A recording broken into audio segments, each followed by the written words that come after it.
Revista Cultura Espírita, setembro 2015. Artigo central: virtude, ética, justiça, amor e caridade. Virtude e virtudes. Jorge Cerqueira.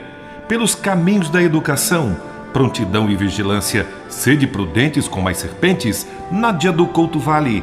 Espiritismo e ciência, aspectos genético-espirituais de expiações. Paulo César Frutuoso. Entrevista de setembro, Sensações dos Espíritos, Sérgio Thyssen. Crônicas de Família, Ana Guimarães, Gentil Esperança. Destaque para o texto A Comunicação no Bem, de Tiago Vieira, do Lar Fabiano de Cristo. No Encontro com Jesus, reflexões sobre o Espírito Santo, Fabiano Nunes. No acervo do ICEB, Leis Naturais, de Olindo Amorim. Saulo Vanderlei traduz o artigo central para o Esperanto. Marcos Demário, Religiosidade e Religião. Revista Cultura Espírita.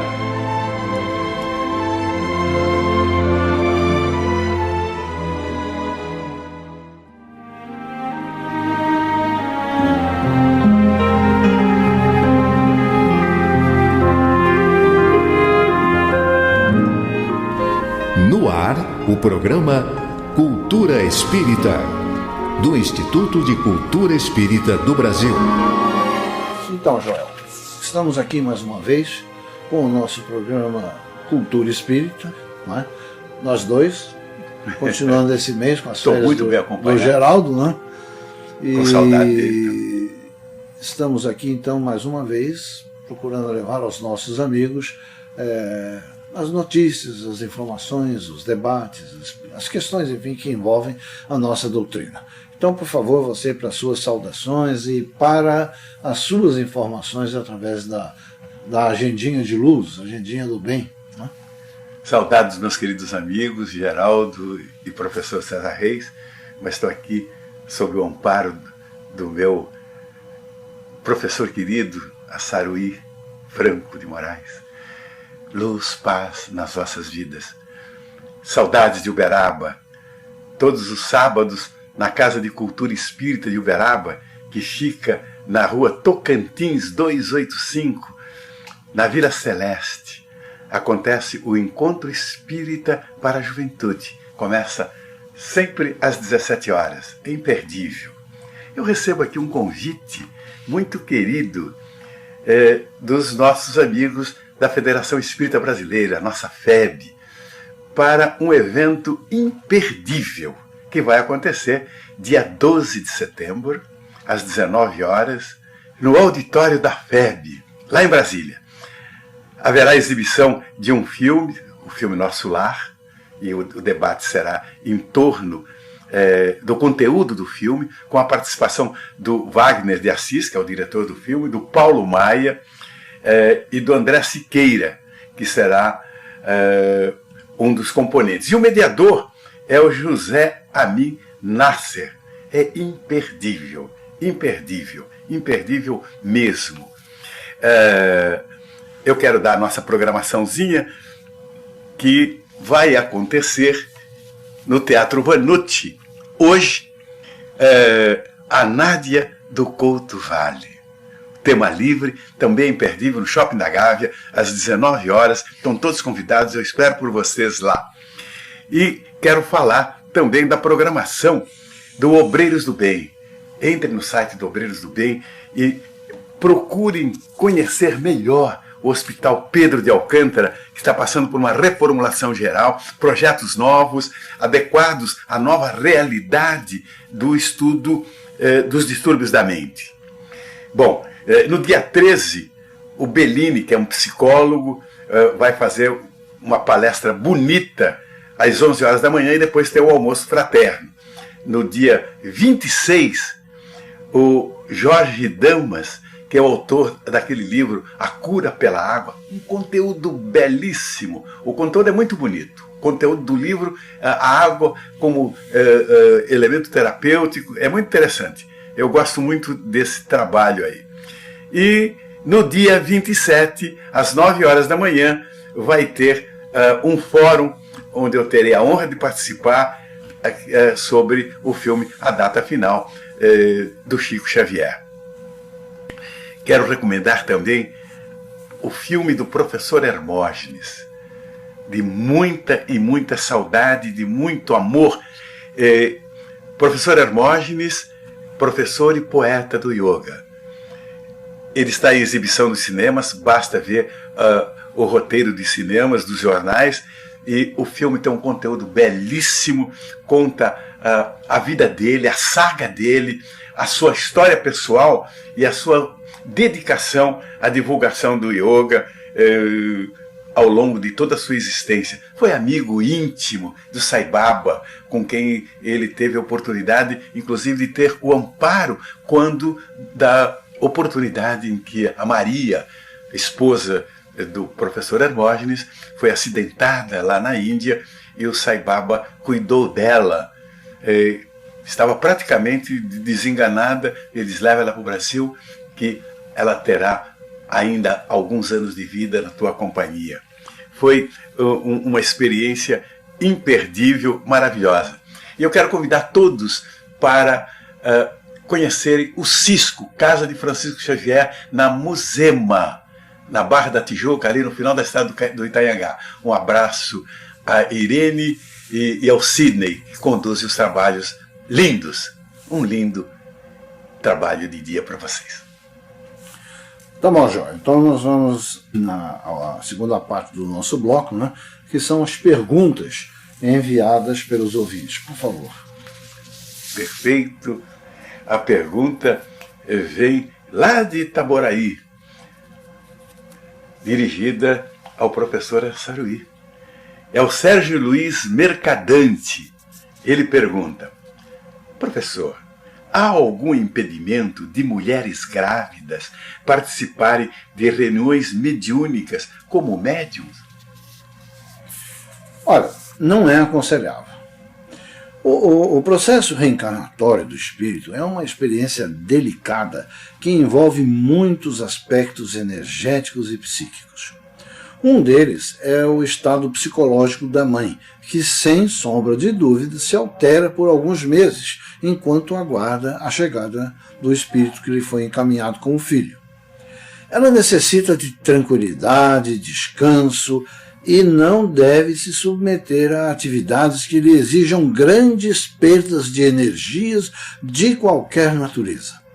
Olha, sabe-se que nas atividades de intercâmbio espiritual há toda uma movimentação de fluidos energizados, podendo haver inclusive gastos que poderão ser prejudiciais, tanto para a mulher quanto para o feto, isso na situação do estado de gravidez.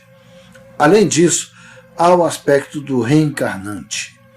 É sabido pela ciência oficial da extrema importância do equilíbrio e da interação mãe-filho desde o ventre. Por conta disso, é prudente que se isente a mulher grávida das tarefas da mediunidade. O melhor que ela poderá fazer será cuidar de ter o seu bebê em paz. Ao fazê-lo, estará praticando a caridade maior, que é a de dar vida a um novo ser. Quando puder, então, ela retorna às suas atividades mediúnicas normalmente. Isso daí, Joel, inclusive, é uma regra, né, na casa espírita, de que quando vem a gravidez, a mulher, a médium, né, deve ser imediatamente apartada do trabalho mediúnico. Então, quando o nosso ouvinte pergunta se há algum impedimento,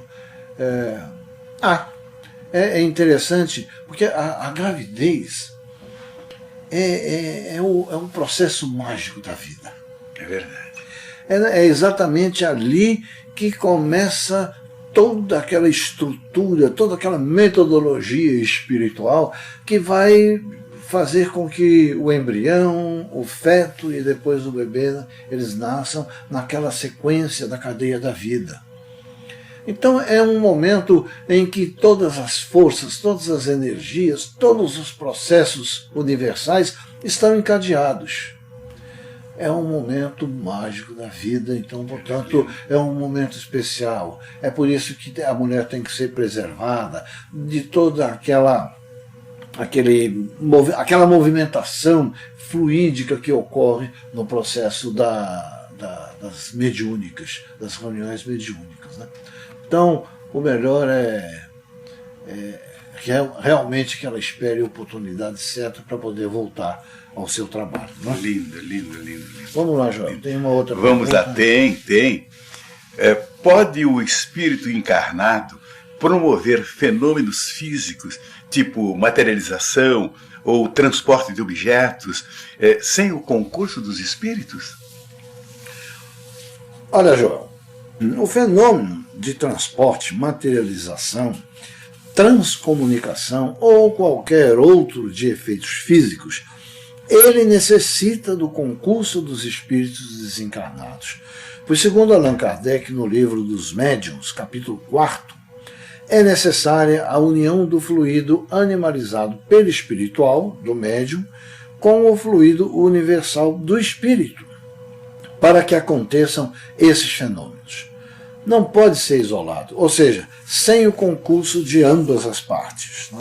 Agora, alguns manipuladores desses fenômenos não acreditam nesta ação conjunta, porém, mesmo assim, estão sempre secundados por espíritos que os auxiliam. O fato deles não acreditarem não significa que não exista. Eles não acreditam. Né? A gente sabe de casos de médiuns, não só de efeitos físicos, mas de operações espirituais, enfim, de outras, que eles, inclusive, acham que não precisam estudar a doutrina. Pelo simples fato de serem médiuns, eles já têm a assistência dos guias espirituais e, portanto, eles não precisam aprofundar-se no estudo e no entendimento da doutrina. É um erro terrível esse, mas existe. É uma concepção que eles têm. Né? Então, os fenômenos de efeitos físicos eles são, hoje em dia, fenômenos de baixa ocorrência. Mas já houve época em que eles eram comuns, pois faziam parte de um processo em que era necessária a divulgação dos fenômenos que indicavam não só a existência dos espíritos, como também a sua presença entre nós. As materializações explicadas pelo cientista inglês William Crookes fazem parte de uma era importante na história do espiritismo, porque elas explicavam exatamente aquilo que a recém-difundida codificação de Kardec dizia em termos teóricos. O espírito materializado de Kate King, nas demonstrações de Crookes, ele era uma prova cabal de que a vida continuava e tão vibrante como quando na matéria. No Brasil, já na década de 50, as experiências com o notável Peixotinho trouxeram um vigoroso impulso ao trabalho sério e consistente de explicações sobre a vida espiritual. Então, fica respondida, né, a pergunta, a dúvida do nosso ouvinte. Né? Está perfeito. E ele pergunta ainda, professor, o que acontece com o espírito após desencarnar? É uma pergunta clássica essa, né? Porque outro dia mesmo eu estava ouvindo uma pessoa conversando, falando Eu mesmo sobre... te perguntei antes do nosso programa uma coisa parecida. Não, mas outro dia eu estava ouvindo uma pessoa falando uma coisa muito curiosa, dizendo assim, mas isso daí são teorias porque nunca ninguém voltou para dizer como é que é. Né? Então, é a hora da gente ouvir e calar, porque se for apropriado a gente pode até contestar e dizer o que está acontecendo. Né? Bom, continua com a sua individualidade, meu amigo. Quando o espírito desencarna, ele continua com a sua individualidade. Isto é, ele tem os mesmos conhecimentos, qualidades e defeitos que teve na vida material. A morte ele não livra o espírito das imperfeições. O espírito segue pensando da mesma forma. Ele será atraído vibratoriamente para regiões astrais com que tem afinidade moral. Se formos excessivamente apegados à vida material, ficaremos presos ao mundo terreno, acreditando que ainda estamos fazendo parte dele. Essa situação perdurará por certo tempo até que ocorra naturalmente um descondicionamento psíquico. A partir desse ponto, o espírito será conduzido às colônias espirituais, onde receberá a instrução para mais tarde retornar à vida material. Nós conhecemos casos, por exemplo, nas lides, espiritistas, de espíritos que, devido ao processo tão terra a terra em que eles viviam, eles ficam amarrados, eles ficam presos a casas, a propriedades, a coisas que eles sentem ainda como sendo deles. Uhum. E por causa disso, eles retardam, eles atrapalham o seu próprio progresso, o seu próprio desenvolvimento espiritual. Então, o que vai acontecer com o espírito após ele desencarnar é pura e simplesmente uma questão ligada à sua própria condição. Que vai acontecer alguma coisa? Vai. A condição dele, a condição moral, a condição já elevação ou não dele, é que vai dizer que caminho seguir. É a mesma coisa que se você tiver que prestar uma prova para um concurso público ou o que for, o que vai acontecer depois do concurso vai depender das respostas e do aproveitamento que você teve na passagem para fazer o curso. Perfeito, claríssimo. Para fazer o concurso. Claríssimo. Então, meu amigo Joel, nós estamos encerrando o nosso bloco por hoje. E na sequência, então, nós teremos o querido Geraldo Cardoso com a sua Internet do Bem. Instituto de Cultura Espírita do Brasil. Meus amigos, eis uma história que nem todos conhecem, mas que nos leva a pensar se precisamos mesmo conviver com a rivalidade. Refere-se a 2 dos 3 cantores que encantaram o mundo cantando juntos: Plácido Domingo, José Carreras e Luciano Pavarotti. Mesmo quem nunca visitou a Espanha conhece a rivalidade existente entre catalães e madrilenhos, dado que os catalães lutam pela autonomia numa Espanha dominada por Madrid. Pois bem, Plácido Domingo é madrilenho e José Carreras é catalão. Devido a questões políticas, em 1984, Carreras e Domingo tornaram-se inimigos. Sempre muito solicitados em todo o mundo, ambos faziam questão de exigir dos seus contratos que só atuariam em determinado espetáculo se o adversário não fosse convidado. Em 1987, apareceu a Carreras um inimigo muito mais implacável que o seu rival, Plácido Domingo. Foi surpreendido por um diagnóstico terrível: leucemia. A sua luta contra o câncer foi muito difícil, tendo se submetido a diversos tratamentos, a um transplante de medula óssea, além de uma mudança de sangue que o obrigava a viajar mensalmente até os Estados Unidos. Nestas circunstâncias, não podia trabalhar e, apesar de ser dono de uma fortuna razoável, os elevadíssimos custos das viagens e dos tratamentos dilapidaram as suas finanças. Quando não tinha mais condições financeiras, teve conhecimento da existência de uma fundação em Madrid, cuja finalidade era apoiar o tratamento de doentes com leucemia. Graças ao apoio da fundação denominada Formosa, Carreras venceu a doença e voltou a cantar. Voltou a receber os altos cachês que merecia e resolveu associar-se à fundação. Foi ao ler os seus estatutos que descobriu que o seu fundador, maior colaborador e presidente da fundação era Plácido Domingo. Depressa, soube que Domingo tinha criado a fundação para ajudá-lo e que se tinha mantido no anonimato para que ele não se sentisse humilhado ao aceitar o auxílio do seu inimigo. Mas o mais comovente foi o encontro de ambos.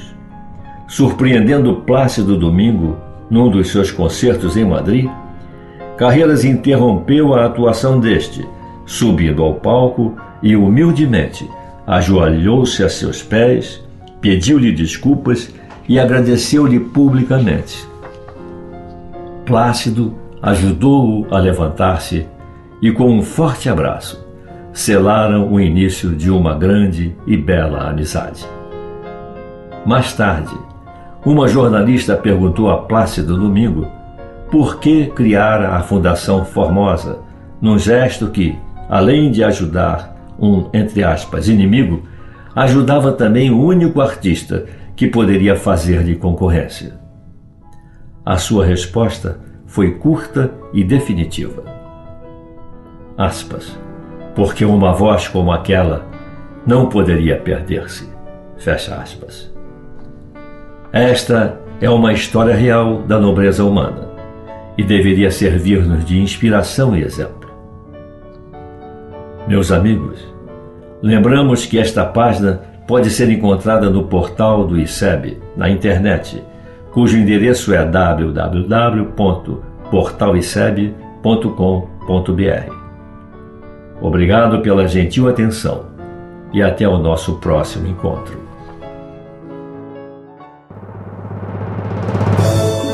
Instituto de Cultura Espírita do Brasil. Noticiário do Instituto de Cultura Espírita do Brasil, Neandertal Alves. Estamos de volta para informá-lo de tudo o que acontece no nosso Instituto de Cultura Espírita do Brasil. No próximo sábado, o estudo da doutrina espírita e da mediunidade com Silvio Portugal, de 10h30 ao 12h30. Esperanto Básico 2, Altamiro Rocha, de 9 horas até as 10h30. E Esperanto Básico 1, logo em seguida, de 10h30 até o meio-dia, com o professor gabaritado Altamiro Rocha. Ele é companheiro nosso, expositor do ICEB, colaborador há muitos anos. Tanto o Silvio Portugal quanto Altamiro Rocha estão esperando você para estudar na parte da manhã, no próximo sábado, no nosso ICEB. E às 3 horas da tarde, teremos Perdão, Libertação e Cura com a psicóloga Tatiane Belliene. Mas antes, às 14 horas, Luiz Eduardo Barreira Brandão, estudando a obra nos domínios da mediunidade. Vou repetir só para você. Às 2 horas da tarde, com Luiz Eduardo Barreira Brandão, estudando a obra de André Luiz nos domínios da mediunidade. E às 3 horas e 45 minutos, Tatiane Belliene. Imperdível. Tatiane Belliene, às 3 horas e 45 minutos, com o tema Perdão, Libertação e Cura. O destaque da nossa revista Cultura Espírita deste mês de setembro vai para uma entrevista com o médico físico e expositor espírita Sérgio Thyssen. Ele é aqui do Rio de Janeiro. E a primeira pergunta: pode-se falar de uma fisiologia do perispírito? Porque o tema interessantíssimo, sensações dos espíritos. Então, a fisiologia do perispírito. E a resposta é: o perispírito é a complexa estrutura que une a alma e o corpo quando a criatura está encarnada.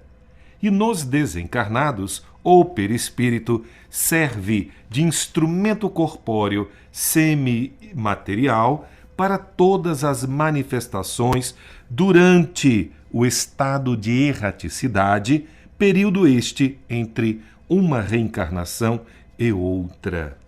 Percebeu o nível altíssimo? Sensações dos Espíritos, com Sérgio Thyssen, na nossa revista Cultura Espírita deste mês de setembro. E eu vou destacar para você uma outra pergunta com um pedacinho da resposta para deixar você bem interessado em ter a nossa revista Cultura Espírita. Ele faz uma pergunta sobre a vontade. É possível ao espírito ativar ou inibir suas percepções? Sim, dentro de certos limites e depende da condição evolutiva deste espírito. Ele pode modular a intensidade da sua própria luz, da sua própria penetração perispiritual, de todas as suas percepções que lhe impressionam os sentidos, e quanto mais evoluído, mais liberdade tem para viver e agir, construir e edificar, amando e servindo nas infinitas possibilidades dos filhos de Deus perante o altar da criação. Olha, você precisa ter a nossa revista Cultura Espírita deste mês de setembro, e o tema deste Sensações dos Espíritos, na entrevista com Sérgio Thyssen, é interessantíssimo. Não perca! Quero lembrar que o nosso ICEB está nas dependências do Abrigo Teresa de Jesus, na rua Ibituruna 53, Maracanã, e os nossos telefones são 22-24-1060 ou 22-24-0736. Se você tem acesso à internet ou a um smartphone, um tablet, para assistir, rever, está conosco nos programas diários do ICEB aos sábados. Basta você acessar TV ICEB. É só baixar o aplicativo e você estará online conosco. Este foi o noticiário do Instituto de Cultura Espírita do Brasil, Neandertal Alves, e até o nosso próximo programa. Instituto de Cultura Espírita do Brasil. Queridos amigos, aqui terminamos mais uma apresentação do nosso programa Cultura Espírita. Muito obrigado pela audiência de todos, pelo acompanhamento, e esperamos em Jesus que estejamos juntos na próxima quarta-feira, no nosso horário habitual. Muito obrigado e um bom dia. Pela Rádio Rio de Janeiro, o Instituto de Cultura Espírita do Brasil apresentou Cultura Espírita.